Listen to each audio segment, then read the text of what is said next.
All right, so this is the third prototype of Breacher. I just got this put together, and I've been dry cycling some shells through it.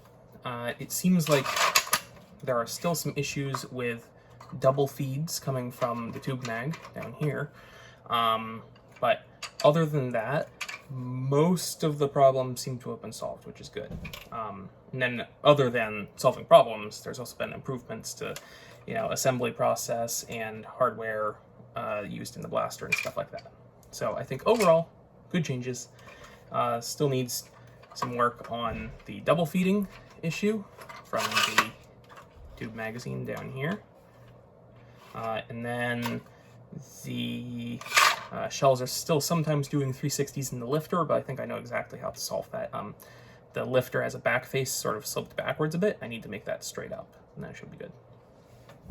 So let's do some shooting. I'm gonna use full-length darts.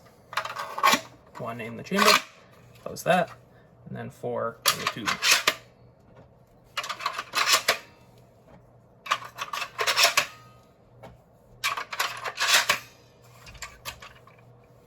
And then we can fire. I'm going to try and get this in frame as much as I can.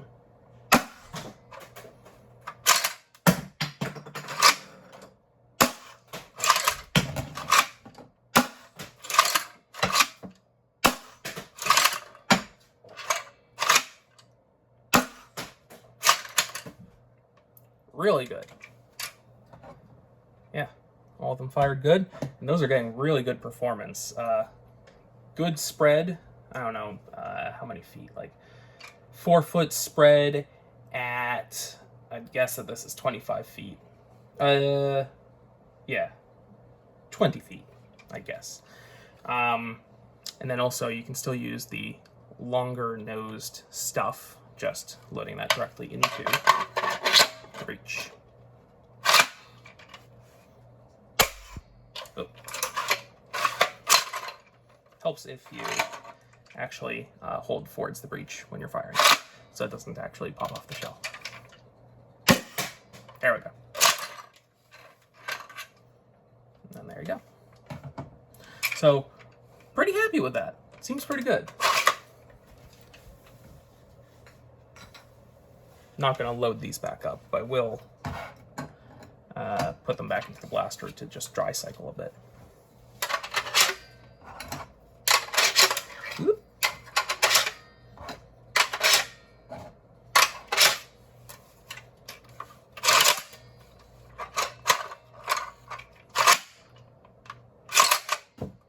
Oh, there's that double feeding that I was talking about.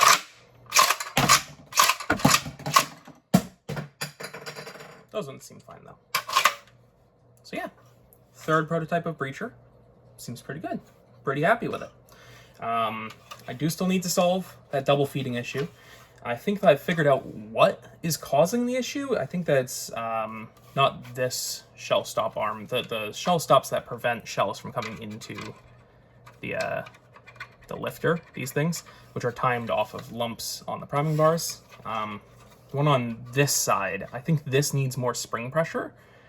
I have no idea if that's going to solve it, but that's my best guess right now. So I'm going to probably modify this file back here to add another spring under just this arm and see if that helps with the double feeding at all.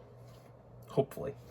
Other than that, I want to change the shape of the back of the lifter, which you're probably not going to be able to see, but that bit right down there, that orange piece. Like I said, the wall is sort of shaped like this right now. I want to make it like that. So the shells, when they're coming out of the tube, they don't try to follow up that back edge of the thing and then they flip like that. So I want to have them come out back and then have a flat face where they're meeting the flat back of the shell and stop in place. Should be good. Other than that, pretty happy. On this prototype, I do actually have this extra open muzzle here because I'm also trying out extendable tube attachments for the muzzle. So you would essentially have a piece of plunger tube material, stick that on there, and then glue that to this muzzle. And this muzzle is easily taken out by these two M3 screws, which go into heat set inserts. So you can take it out and put on different ones as much as you want. So this one would extend the tube magazine to 5 shells, and then this one, or something roughly this length, would extend it up to 6 shells in the tube mag, which is pretty long at that point, but you know, extra shell capacity might be good for some people. So once I've got those figured out, I'm gonna get those printed, and that should be good. Print some extra muzzles to attach those tubes to, so I can swap between them and test stuff like that. Other than that, and those changes to the feed mechanism that I was talking about, pretty darn happy with this. Assembly on this was a lot easier than the second prototype that I had, the red one. And yeah, really happy. So I think that this is good progress. YouTube things like subscribe, share, bells, whatever else there is on YouTube. And then I do need to let you know that the filament used for printing this blaster was provided to me free of charge by Polymaker.